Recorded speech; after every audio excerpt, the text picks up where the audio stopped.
YCP sitting MLA Pinnelli Ramakrishna Reddy ఆయన సోదరుడు వెంకట్రామరెడ్డి మాచర్లలో ఇంటి నుంచి తప్పించుకుని పోవడంపై ఈసీ సీరియస్ గా ఉంది.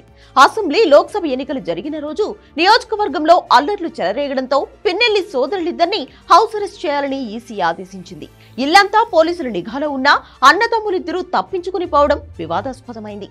అరెస్టుల నుంచి తప్పించుకోవడానికి పిన్నెల్లి బ్రదర్స్ అజ్ఞాతంలోకి వెళ్లినట్లు తెలుస్తోంది. గురువారం రాత్రి తాడేపల్లిలో సీఎం క్యాంప్ ఆఫీస్ కు వెళ్లిన వీళ్లు దాదాపు గంట సేపు అక్కడే గడిపారు. ఆ తర్వాత ఇంటికి చేరుకుని రాత్రి 10 టైంలో గన్మెన్లను కిందే ఉంచి ఇంటి మెట్లపైకి వెళ్లినట్లు తెలుస్తోంది.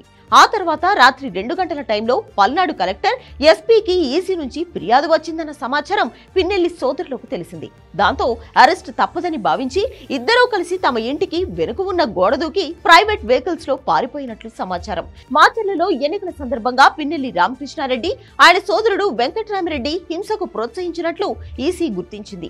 బ్రదర్స్ ఇద్దరు తాడేపల్లికి వెళ్లడం, హౌస్ అరెస్ట్ లో ఉన్నా తప్పించుకుని పారిపోవడాన్ని సీరియస్ గా తీసుకుంది. కానీ తాము ఎక్కడికి పారిపోలేదని, మాచర్లలో గొడవలకు చంద్రబాబే కారణమంటూ ఓ టీవీ ఛానల్ డిబేట్ లో పాల్గొన్న పిన్నెల్లి రామకృష్ణారెడ్డి మండిపడ్డారు. పిన్నెల్లి సోదరులు అదృశ్యానికి బాధ్యులైన పోలీసులపై చర్యలు తీసుకుంటారని టీడీపీ నేతలకు సిట్ అధిపతి వినోద్ బ్రిజ్లాల్ హామీ ఇచ్చారు. మాచర్లలో ఏం జరిగిందో సిట్ ఎంక్వైరీ చేసింది. ఆ నివేదిక తర్వాత సిట్టింగ్ ఎమ్మెల్యే పిన్నెల్లి రామకృష్ణారెడ్డి, వెంకట్రామరెడ్డిపై ఏ చర్యలకు ఈసీ ఆదేశిస్తుందన్నది 1-2 రోజుల్లో తేలనుంది.